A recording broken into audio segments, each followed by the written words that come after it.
And let's talk to Pete because so many Americans are struggling to make ends meet. The job losses happened so suddenly that a lot of people simply weren't prepared. Maybe that has you thinking to go for your retirement fund. Is that the last resort? Joining me now is financial expert Pete the Planner. Pete, I'm going to let you address that if you know any information about the large companies that did take advantage of that stimulus money when maybe they shouldn't have. Do you have any thoughts about where they stood in the employee limit?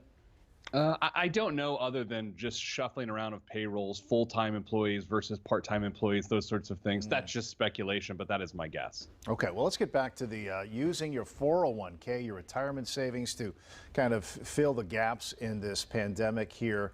I can see why that would be appealing for a number of reasons. You're thinking, I want to get into that fund while there's still money available, and if I'm going to do it and I'm going to take that financial hit, I'm going to make it a big withdrawal. What do you think about all of that?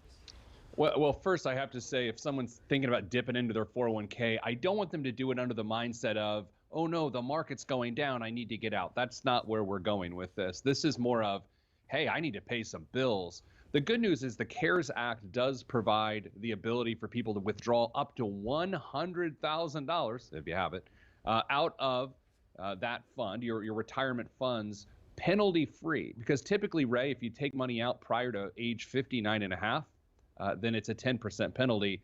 Under this provision, it's penalty free, but you still have to pay taxes on that money, and you have up to 3 years to pay that tax back. But Ray, for me, I'll say this. I typically don't like when people take money out of the retirement fund, but you got to do what you got to do. I do want it to be people's last resort, but I think it's a reasonable option if you can't survive right now. Okay, well, if you're trying to make that decision for yourself, what are the other options that maybe are not immediately coming to mind that might be a better route for them? Well, one actually still involves the 401k. I would rather see people borrow from their 401k than withdraw, which sounds like the same thing, but it's really not. If you are still actively employed with a place and you have that 401k, let's say someone else in your household lost their job and that's why you need money, you can borrow from the 401k. That is a much better option.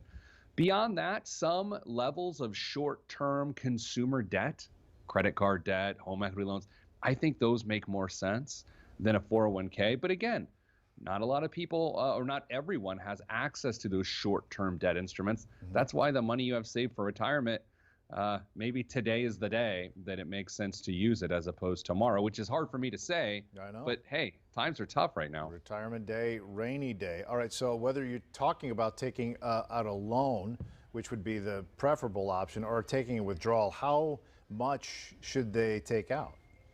Look, I would just take as much as you need right now. A lot of people say, well, I'm just going to take a bunch now and then spend it down. That way I don't have to go back in. Don't do that. If you're going to take a loan from your 401k, absolutely take a bigger amount because a lot of times you can only have one loan out at a time.